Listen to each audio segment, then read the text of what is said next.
ebidensya, resibo, walang lusot ang may atraso. Pangarap ng 16 years old na si Loida na magkaroon ng magandang ngiti. Naka-usli din po yung ngipin ko, tapos gusto rin po ng tita ko na ipa-brace po ako. August 2022, sinamahan daw si Loida ng pinsan niya sa isang dentista na nakilala niya online. Sinama po ako nung pinsan ko doon na ina-adjustan niya rin po para doon po magpakabit. Pero tila bulsa lamang yata ng dentista ang napangiti dahil sa loob ng isang taon, ang mga ngipin ni Loida, imbis na magdikit-dikit, lalong naghiwa-hiwalay. Nagsusugat po yung bandang sa labi ko po. Sumasakit po siya minsan.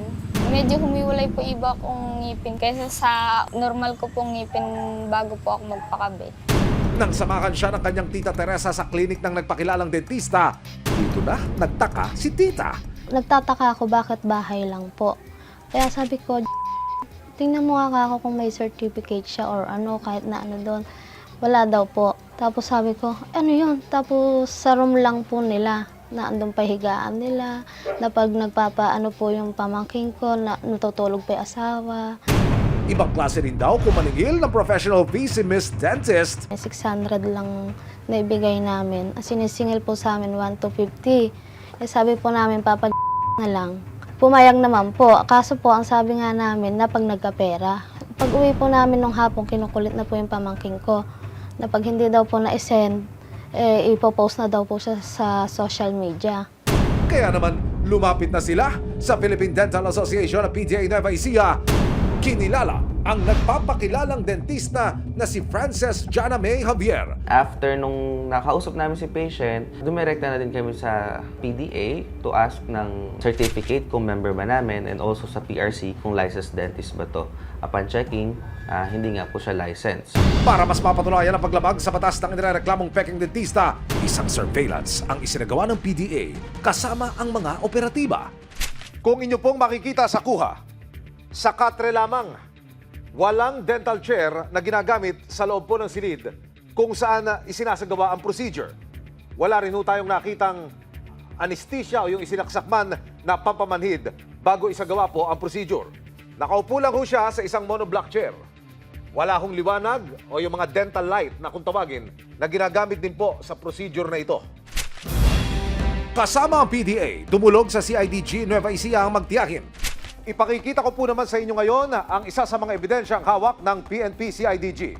Narito po ang certification mula sa Philippine Dental Association na nagpapatunay na hindi po kabilang sa tinatawag na Official Records of Membership of the Philippine Dental Association ang isang Frances Jana May Javier.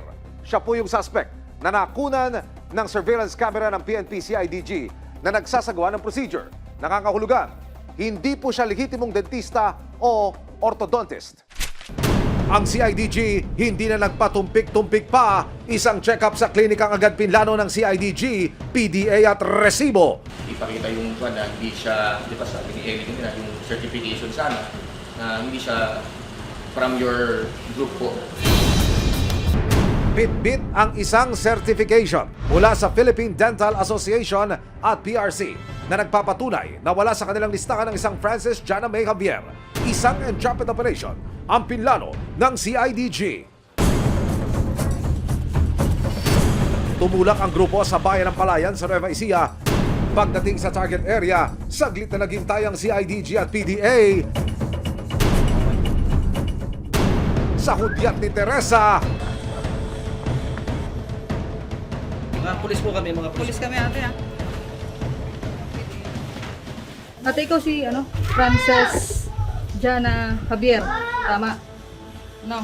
Mga taga CIDG kami, kasama namin yung PDA o Philippine Dental Association. May reklamo kasi sa'yo na hindi ka naman authorized mag-practice ng ganitong mga dental, katulad ng paggawa ng braces. Ina-aresto ka namin sa paglabag ng Republic Act 9484 o yung Philippine Dental Act of 2007. Ikaw ay may karapatang manahimik. Ano man ang iyong sasabihin ay mag-aaring gamitin pabor o laban sa iyo sa anumang hukuman. nang tanungin ng PDA si Jana kung saan niya natutunan ang paggawa ng braces. Pinag-aralan mo lang sa FB, pinanood mo lang.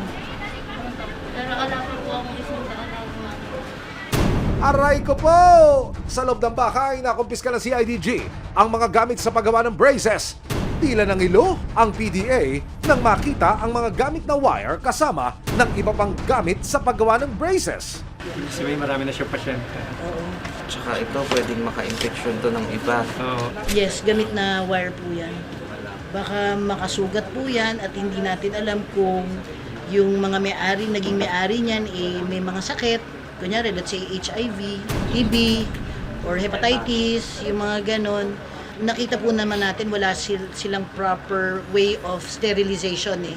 Kitang-kita po natin na wala po tayong basis for infection control dito sa kanyang klinika. Hindi mo ba alam na bawal din? Alam mo? Alam mo? Wax.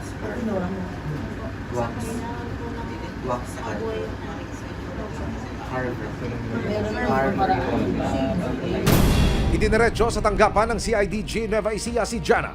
Kumpiskado rin ang mga ginagamit niya sa pagkakabit ng braces.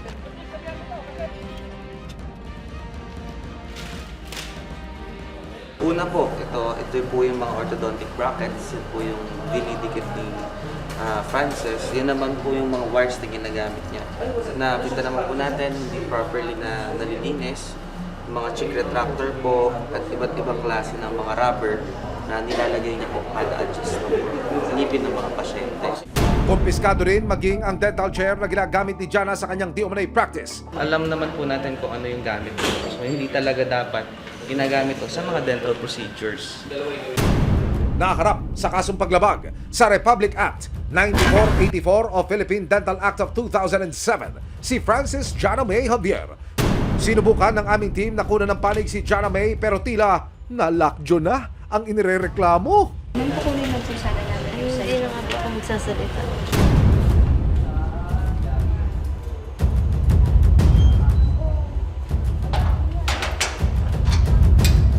Samantala, inilapit ng resibo si Loida sa legit at totoong mga dentista. Umaasa si Loida na sa pagkakataong ito, makakamit na niya ang inaasam niyang matamis na smile. Lahat po sa kanila, maraming salamat po. Salamat po sa PDA sa pag-check up sa pamangking ko. Resibo, walang lusot ang may atraso.